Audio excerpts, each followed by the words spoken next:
हे प्रभु, मेरी सारी पाव भाजी खराब हो गई। मेरा तो नुकसान हो गया। अचानक बारिश होने के कारण गरीब गिरधर की सारी पाव भाजी खराब हो जाती है। वो फौरन बारिश से बचते हुए अपने घर जाता है, जहाँ गिरधर की पत्नी माया उसे उदास देख पूछती, आपका चेहरा क्यों उतरा हुआ है? माया, हमारा आज बहुत बड़ा नुकसान हो गया। बड़ी मुश्किलों से उधार लेकर मैंने पाव भाजी की दुकान खड़ी की थी। बारिश ने सब बर्बाद कर दिया। फिक्र मत कीजिए, बारिश के छुट्टे ही आप फिर से अपनी पाव भाजी की दुकान लगा लेना। इसके लिए पैसे लगेंगे। मैं फिर से पैसे कहाँ से लाऊंगा? वो व्यापारी हीरालाल है ना, सुना है वो सुध पे पैसे उधार देता है। ठीक है, अब तो बस ये बारिश छूटने का इंतजार है। गिरधर को नई उम्मीद मिलती है और वो बारिश छूटने का बेसब्री से इंतजार करने लगता है। 2 दिन लगातार बीतने के बाद भी बारिश नहीं रुकती है। गिरधर घर की दहलीज में खड़ा होकर अपने मन की भड़ास निकालता है। भगवान, तू आखिर मुझसे किस जन्म का बदला ले रहा है? मैंने तेरा क्या बिगाड़ा है? जब भी कोई नया काम शुरू करता हूँ, तू उस पर पानी फेर देता है। गिरधर भगवान से शिकायतें कर ही रहा था, तभी वहाँ उसका मित्र रघु आता है। अरे भाई, तुम यहाँ क्या कर रहे हो? गांव के चौराहे पर कुछ सोना गड़ा मिला है।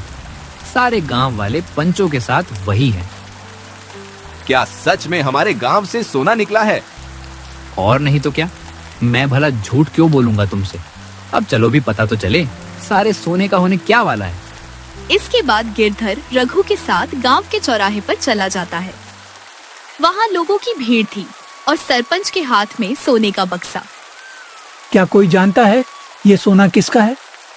नहीं सरपंच जी, हमें तो पता ही नहीं था जमीन में सोना गड़ा है। ठीक है, फिर आज से ये सोना गांव का हुआ। इसे हम गांव की उन्नति के लिए इस्तेमाल करेंगे।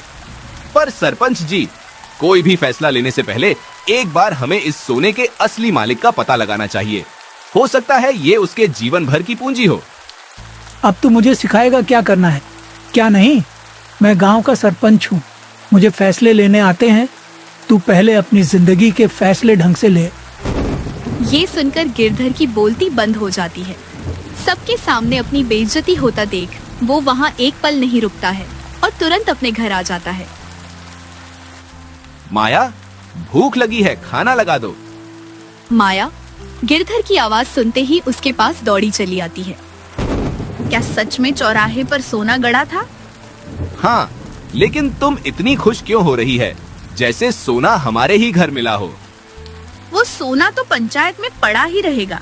क्यों ना हम सरपंच जी से थोड़ी गुजारिश करके कुछ सोना उधार ले लें।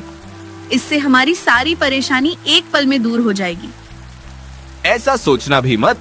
हमें जितनी जरूरत होती है उतना ही हमें मिलता है। वो सब खरा सोना था, पता भी है कितनी कीमत होगी उनकी। इसीलिए तो कह रही हूँ, उधार मांग लो। उधार चुकाते चुकाते मेरी पूरी उम्र बीत जाएगी, फिर भी उधार धरा का धरा रहेगा। माया, ऐसे लालच मत करो, मैं कोई ना कोई उपाय लगाकर काम शुरू कर दूंगा। माया के मन में सोने का लालच जग उठा था। सोते जागते उठते बैठते माया बस सोने के बारे में ही सोचती थी।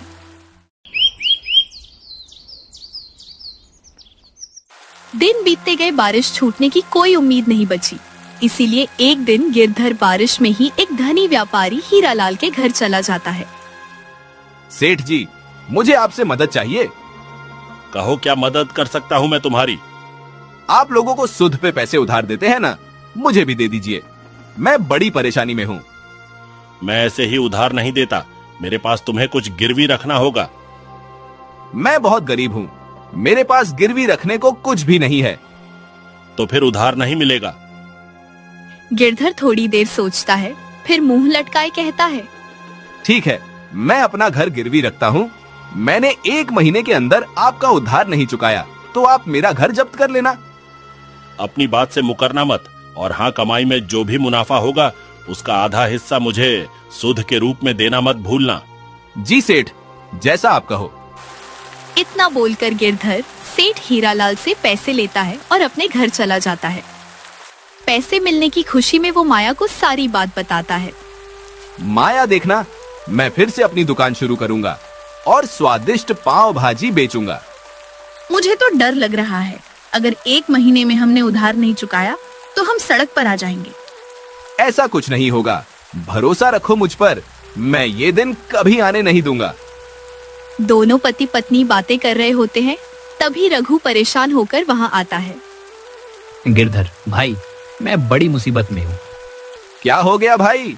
माया, तुम रघु के लिए जरा चाय बनाकर ला दो। गिरधर बहाने से माया को रसोई में भेजता है और रघु से उसकी परेशानी पूछने लगता है। तब रघु कहता है, इस बारिश में काम की बड़ी किल्लत हो गई है भाई, समझ नहीं आ रहा क्या करूं।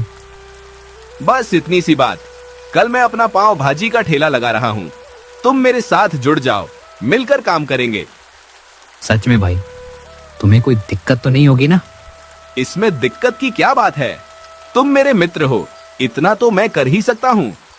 ठीक है, फिर कल से साथ में कमाएंगे। इसके बाद रघु खुश होकर वहां से चला जाता है। रात होती है, गिरधर और माया खाना खाकर गहरी नींद में सो जाते हैं। तभी उनके दरवाजे के बाहर एक अनजान आदमी काली चादर लपेटे आता है। उसका मुंह ढका हुआ था। उस अंधेरी रात में सिर्फ उसकी आवाज ही सुनाई देती है। चैन, उस सुकून की नींद सो रहे हो गिरधर, सो जाओ, अभी तुम्हारा वक्त है, पर मैं वादा करता हूं एक दिन तुम्हें बर्बाद कर दूंगा। इतना बोलकर वो अनजान आदमी जोर जोर से हंसने लगता है और वहां से भाग जाता है। सुबह होते ही गिरधर बारिश में ही पूरे उत्साह के साथ अपना पाव भाजी का ठेला लगा लेता है। आज तो गरम गरम पाव भाजी बनाऊंगा, लोग खुशबू से ही खींचे चले आएंगे। क्या बात है भाई, तुमने फिर से अपना काम शुरू कर दिया। बस ऊपर वाले की कृपा से इस बार कोई मुसीबत ना आए। देखो, बारिश से बचने के लिए इस बार मैंने ठेले में छतरी भी लगाई है। चलो अब जल्दी से गरम गरम पाव भाजी लगा दो मेरे लिए। ये सुनते ही गिरधर जल्दी जल्दी पाव भाजी बनाता है और लोग बड़े चाव से खाते हैं। कुछ देर बाद रघु भी उसकी मदद के लिए वहां आ जाता है। दोनों मिलकर काम करने लगते हैं।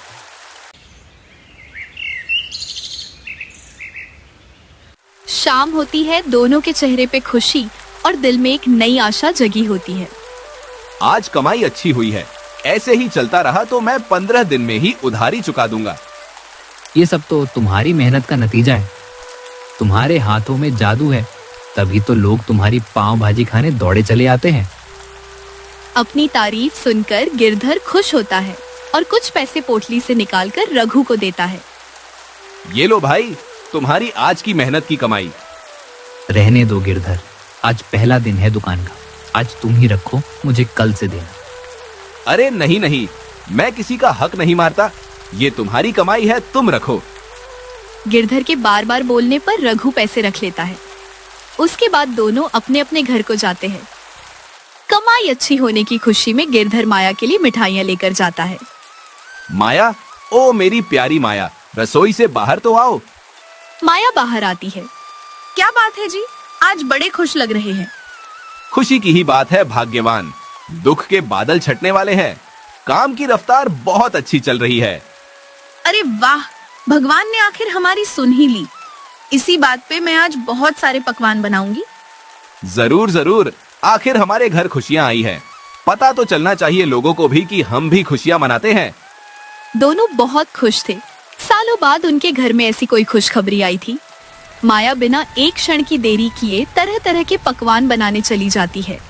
रात होती है, स्वादिष्ट पकवान बनकर तैयार होते हैं। फिर दोनों पति पत्नी मिलकर गरीबों में खाना बांटने चले जाते हैं। कितनी बारिश हो रही है, क्या जरूरत थी इस बारिश में खाना बांटने की? ऐसा नहीं कहते माया, सच्चे दिल से की गई भलाई के काम में कितनी भी रुकावटें आए, लेकिन काम रुकना नहीं चाहिए। कुछ दूर चलते ही दोनों को एक गरीब बूढ़े बूढ़ी का जोड़ा मिलता है। दोनों बारिश में बेसहारा भीग रहे होते हैं। गिरधर उन्हें बैठा देखते ही तुरंत उनके पास चला जाता है। काका, काकी, ये लीजिए, कुछ खा लीजिए। भगवान तुम दोनों को हमेशा खुश रखे। तुमने हम बूढ़ों को खाना दिया, भगवान तुम्हें इसका दुगना फल देगा। गिरधर और माया को दोनों बूढ़ा बूढ़ी दिल से दुआएं देते हैं। दोनों पति पत्नी बहुत खुश होते हैं। वहीं थोड़ी दूर एक पेड़ के पीछे वही अनजान आदमी खड़ा छुप कर उन्हें देख रहा होता है। मुझसे मेरी दुनिया छीन कर आशीर्वाद बटोर रहा है। इसी आशीर्वाद को मैंने तेरे लिए श्राप नहीं बनाया तो कहना, कुछ पल की खुशी है, जी ले इसे। अनजान व्यक्ति दिल में एक दर्द, एक गुस्सा लिए गिरधर को घूरता रहता है। दोनों उन बूढ़ा बूढ़ी को खाना खिलाकर अपने घर चले जाते हैं।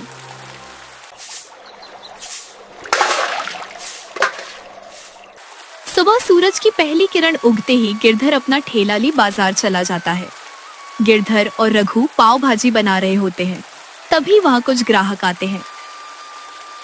भाई बहुत भूख लगी है, आज तो मैं 2 प्लेट पाव भाजी खाऊंगा। मैंने बड़ी तारीफ सुनी है तुम्हारी पाव भाजी की, मुझे भी 1 प्लेट दे देना। रुकिए, मैं अभी झटपट पाव भाजी बना देता हूँ।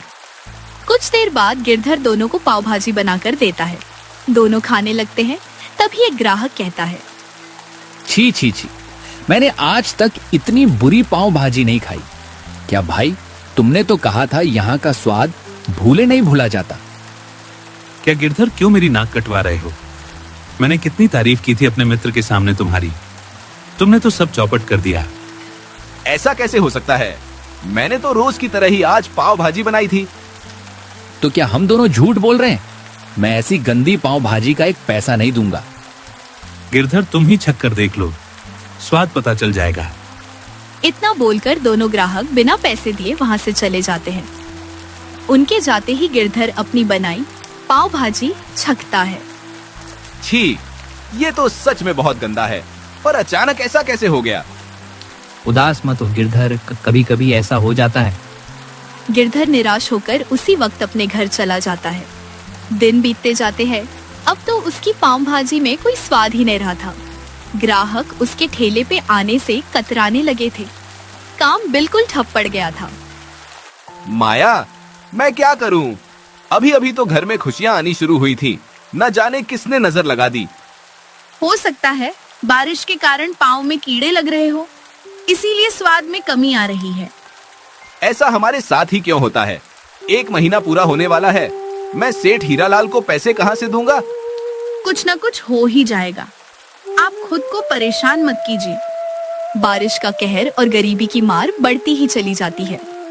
अब तो गिरधर को फिर से अपनी पाव भाजी का ठेला बंद करना पड़ता है। 1 महीना पूरे होने में बस 1 दिन बचा था। गिरधर मजबूरन सेठ हीरालाल की चौखट पे वापस जाता है। क्या बात है गिरधर, उधार चुकाने का दिन तो कल है, तुम आज ही आ गए। पैसे लाए हो क्या? नहीं नहीं, बल्कि मैं तो आपसे मोहलत मांगने आया हूँ। मुझे कुछ और दिन दे दीजिए, मैं आपके सारे पैसे सुध समेत लौटा दूंगा। पागल हो गए हो क्या? एक तो तुमने 1 दिन भी सुध नहीं भरा, ऊपर से अब समय मांग रहे हो। कोई समय नहीं मिलेगा मुझे, कल के कल मेरे पैसे चाहिए। मैं बहुत मजबूर हूँ सेठ। इस बारिश में मैं अपनी पत्नी को लेकर कहाँ दर दर भटकूंगा? थोड़ी दया कीजिए मुझ पर। मेरे काम में दया की कोई गुंजाइश नहीं है। कल पैसे नहीं मिले तो चुपचाप घर खाली कर देना। हीरालाल गिरधर की एक नहीं सुनता। गिरधर मायूसी लिए घर वापस आता है। रात होती है। गिरधर और माया एक जगह बैठकर बातें करते हैं। माया, मुझे माफ करना, मेरे कारण तुम्हें भी कल बेघर होना पड़ेगा। आज वक्त बुरा है तो क्या हुआ, अच्छा वक्त भी जरूर आएगा। माया, तुम एक काम करो, मुझे छोड़कर अपने मायके चली जाओ। मेरे साथ तुम्हारा कोई खुशनसीब भविष्य नहीं है। आपने ऐसा सोचा भी कैसे? मैं आपको छोड़कर कहीं नहीं जा रही। जो होगा मिलकर सामना करेंगे। पूरी रात दोनों ने फिक्र में गुजारी।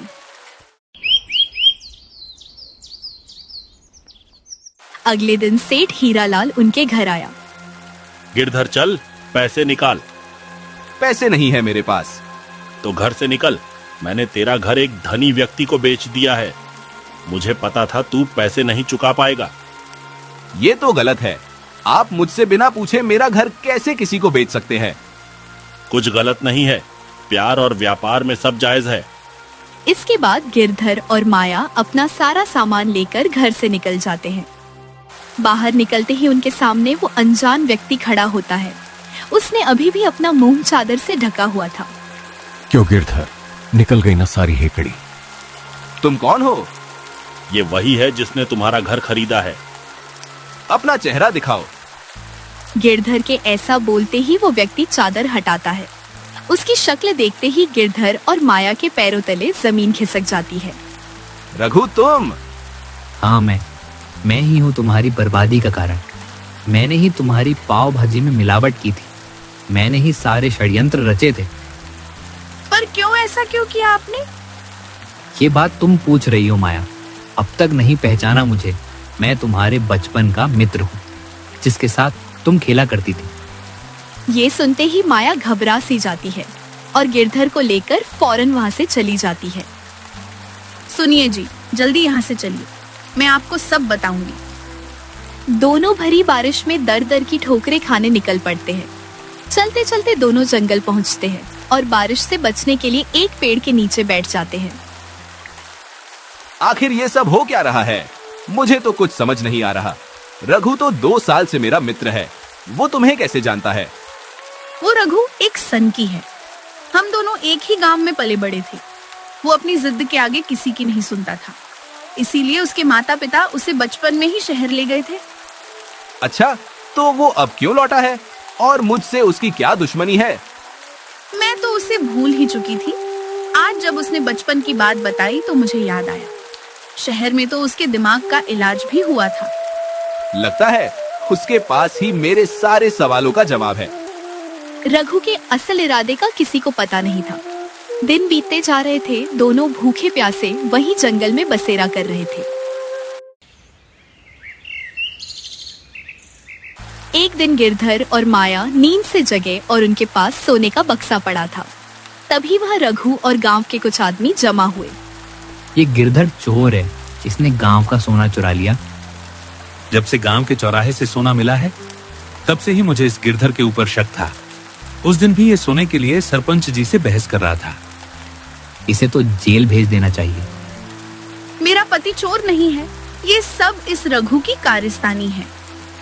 वे लोग माया और गिरधर की एक नहीं सुनते हैं और उन्हें सरपंच के यहाँ लेकर चले जाते हैं। गिरधर, तूने चोरी करके अच्छा नहीं किया। मैं तुझे गांव से निकाल दूंगा। मैंने चोरी नहीं की, मैं तो मेहनत और ईमानदारी की रोटी तोड़ता हूँ। आज तक मैंने कोई गलत काम नहीं किया। इसकी गवाही कौन देगा? है कोई तेरे पक्ष में बोलने वाला? पूरे गांव में ये बात दीमक की तरह फैल जाती है। सरपंच के घर के बाहर तमाशा देखने के लिए भीड़ लग जाती है। तभी सरपंच के घर में वही बूढ़ा बूढ़ी आते हैं जिनकी एक समय में गिरधर और माया ने मदद की थी। गिरधर बेटा बिल्कुल सच कह रहा है। इस रघु ने इसे फंसाया है। कल रात हमने खुद इसे आपके घर से सोने का बक्सा ले जाते हुए देखा था। क्या ये दोनों बुजुर्ग सच कह रहे हैं रघु? रघु के पास अब झूठ बोलने का कोई रास्ता नहीं बचता है। वो चुपचाप सर झुकाए खड़ा रहता है। उसकी चुप्पी ही उसके गुनाहों का सबूत बन जाता है। सच समझ आ गया। गलती रघु ने की है, सजा भी उसे ही मिलेगी। रघु को गांव से हमेशा हमेशा के लिए निकाला जाता है। सरपंच का फैसला सुनते ही गांव के आदमी रघु को पकड़कर गांव से बाहर निकालने लगते हैं। तभी रास्ते में गिरधर उसे रोकता है। रुक जाओ रघु, तुमने ऐसा क्यों किया? तुम तो मेरे सच्चे मित्र थे। कहेगा मित्र? मैं तो बस मित्र बनने का ढोंग कर रहा था। मुझे तो माया चाहिए थी। तुमने मेरे प्यार को मुझसे छीन लिया, इसलिए मैं 2 साल तक तुम्हें बर्बाद करने का सपना देखता रहा। तुम जिसे प्यार कह रहे हो वो बस तुम्हारी जिद, तुम्हारी सनक है। अगर तुम्हें सच में मुझसे प्रेम होता तो तुम मुझे ऐसे दर दर भटकाने का सपना नहीं देखते। माया, तुम सिर्फ मेरी हो। मेरे पास बहुत पैसे हैं, मैं तुम्हें हमेशा खुश रखूंगा। चलो मेरे साथ चलो। तुम एक सनकी हो। तुम मुझे एक बेजान चीज समझकर अपने इशारों पे नचाना चाहते हो, पर ये कभी नहीं होगा। ले जाओ इस सनकी को मेरी नजरों से दूर। इसके बाद सब मिलकर सनकी रघु को गांव से निकाल देते हैं। गांव से निकलते ही रघु के माता पिता उसे ढूंढकर फिर से उसके दिमाग का इलाज शुरू करवा देते हैं। कुछ दिनों में गिरधर और माया मिलकर पाव भाजी का ठेला फिर से शुरू कर देते हैं। तभी वह बूढ़ा बूढ़ी आते हैं। बेटा हमें भी पाव भाजी खिलाओ। बहुत अच्छी खुशबू आ रही है। आज मैं आप दोनों की वजह से ही खुश हूँ। मेरे ठेले पे आपके लिए पाव भाजी हमेशा मुफ्त रहेगी। हमने तो बस सच का साथ दिया। हमने कहा था ना, अच्छा कर्म लौट कर जरूर आता है। भगवान करे तुम दोनों हंसों के जोड़े को कोई जुदा न कर सके। अब दोनों नई शुरुआत करते हैं। कुछ दिनों में बारिश भी कम होती है और काम की रफ्तार दुगनी हो जाती है। धीरे धीरे गिरधर अपना सारा कर्ज तोड़कर एक खुशहाल जिंदगी जाने लगता है। इस प्रकार की मजेदार कहानियों को सुनने के लिए हमारे चैनल अक्कू टोन को सब्सक्राइब करना ना भूलें।